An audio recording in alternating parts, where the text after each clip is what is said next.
Starting with updates from West Asia, a US destroyer and several commercial ships operating in the Red Sea came under drone and ballistic missile attacks. This is according to the US military, as it marks the most significant escalation of a weeks-long military attack on ships operating in those waters. Now, viewers, according to a statement made by the US Central Command, it confirmed that the attack on the commercial vessels, it said there were 4 attacks against 3 separate commercial vessels operating in international waters in the southern Red Sea. According to American officials, the USS Carney, a Navy destroyer, struck a drone that was inbound in the direction of the ship. They say it was launched from a Houthi-controlled part of Yemen. At roughly the same time, the Unity Explorer, which is a Bahamas-flagged UK-owned and operated bulk cargo ship, it came under a ballistic missile attack that landed just near the ship. The commercial ship sent a distress call and the Carney moved towards the ship in response. While assessing the damage on the commercial ship, a Panamanian flagged bulk carrier named MV number 9 reported damage but no casualties caused by the missile from Yemen. While the MV Sophie 2, which also flies Panama's flag, said it was struck as well but suffered no significant harm. In a statement, the Yemeni armed forces confirmed the attack, saying that it launched a missile towards the Unity Explorer and a drone at another commercial cargo ship, saying that the ships were Israeli and that attacks on the country's vessels would continue until the Israeli aggression against their brothers in the Gaza Strip does not stop. نفذت القوات البحرية في القوات المسلحة اليمنية بعون الله تعالى صباح يومنا هذا عملية استهداف لسفينتين إسرائيليتين في باب المندب، وهما سفينة يونتي إكسبلورر وسفينة نمبر 9، حيث تم استهداف السفينة الأولى بصاروخ بحري والسفينة الثانية بطائرة مسيرة بحرية. وقد جاءت عملية الاستهداف. You see, the Red Sea shipping route is one of the busiest in the world. There are thousands of ships transiting through this stretch of water daily, and this map will give you an idea of the kind of maritime traffic that is present in those waters.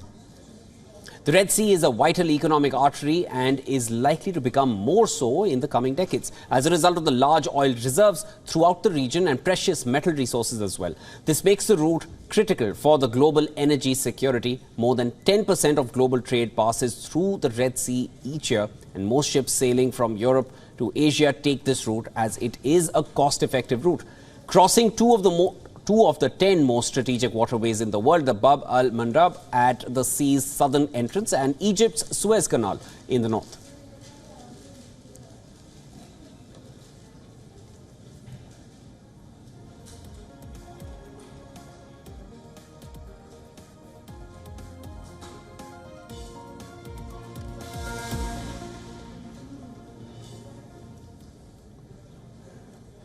All right, joining me on the show now is Mr. Sergei Samledy, live from Berlin. He is the director of the European Resilience Initiative Center. Welcome to the broadcast. I hope I got your name correctly. Yes, thank you. Thank you for inviting me. Yes. Mr. Samledy, now I want to start right off from this. Speaking of the recent attack by Yemen's Houthis on commercial vessels in the Red Sea, talk to us about the growing maritime tensions in the West Asian region. What are the kind of risks that we're looking at here? Yeah, indeed, it is a very big risk, as you have described in your presentation. The situation is quite dramatic. We have seen not only attacks on the commercial ships in the Bab el-Mandeb Strait, but also an attempted attack on a U.S. Navy vessel, which already demonstrates the level of how to say it better, the level of unpredictability of the actors and the level of recklessness.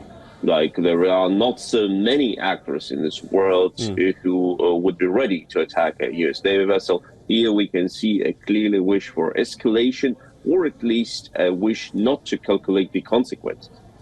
Mr. Samledy, I just want to take this further from here. Now, there have been a number of strikes which have also involved U.S. naval assets.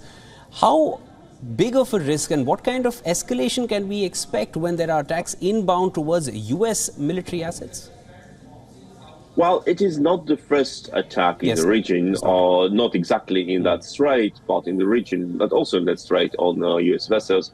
But we can remember that some of these attacks were of purely terrorist character, thinking about trying to bomb a USS Cole, or some of them were a sort of mistake, or the confrontation was not calculated. Here we can see clear attempt to escalate the situation.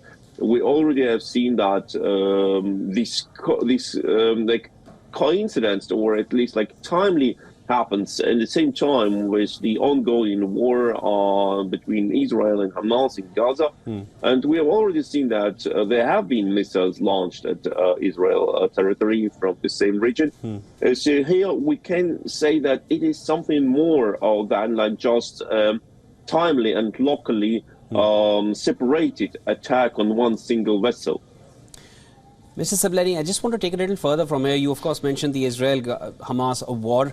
I want to just shift focus now to the Gaza region. There is a renewed call to protect the civilians in Gaza, but with the IDF launching an all-out operation in the southern Gaza Strip, having already cleared the entire north, where do Gazan civilians go from here?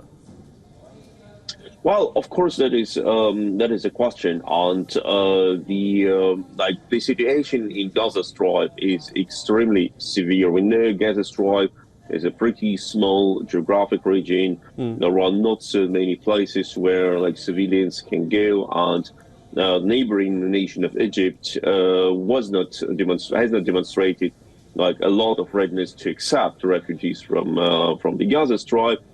Still, the question for Israel, as far as I can interpret it, is they want to eliminate Hamas, and you cannot eliminate Hamas without taking full control over the Gaza Strip, and then going step by step for those who participated in the 7th of October attack and are active as the militants and who are hoarding weapons, for preparing terrorist attacks, etc. So that is a clear security dilemma. We can say that for the population of Gaza, it would be better if Hamas did not come to power years ago, because the whole confrontation started by Hamas has put the lives of the civilians in danger. For the IDF, on another side, it is hard to imagine how they can eliminate the danger of Hamas without entering the south of Gaza and without endangering lives of civilians once again. So it is not a question which can be solved this military dilemma cannot be solved without without collateral damages, which are tragic and which are to be avoided, of course. Of course, collateral damage, it's cost the lives of nearly 16,000 people now, as the kind of figures that have come in. Just one more opinion of yours I want to take. How do you assess the current situation in Gaza? Is there any sign of a truce restarting, and where does this go from here? Well, regarding the numbers, of course there are civilian casualties, and they are to be regretted. And every loss of life is a tragedy. Still, I'm afraid we cannot blindly buy these numbers, which are being provided by the Ministry of Health of Gaza, as this ministry is under full control of Hamas. So we don't know how many civilians have been killed there. Of course, once again, every civilian life is a tragedy when it's lost, but we don't know the details. I don't know if from my perspective, for Israel, it is important to get all the hostages back, and that was actually the only way to have the truth. About the truth is we have seen that not all hostages have been released. There have been disputes if the female hostages, all female hostages must be released. As far as we see, some of kids are still as hostages. Some hostages died. Or have been killed in the captivity or died on injuries. And this makes the whole situation more complex and more hard for Israel, because for Israel, they want to have their civilians back. as long as Hamas is ready to release them step by step, Israel can say, as far as I understand, okay, like let's have a truce. But if the release is being stopped, then for Israel is no reason to continue to stop the fighting. Major diplomacy and, of course, a lot of global intervention again required to get the two sides to stop. There was a 7-day pause, which was definitely welcomed. But now I think the next pause, it seems like there will be more efforts which will need to go in to get another pause in place. Thank you so much for joining us, Mr. Samleni. You're joining us from Berlin on the broadcast. Thank you so much for sharing your insights on this. Thank you so much.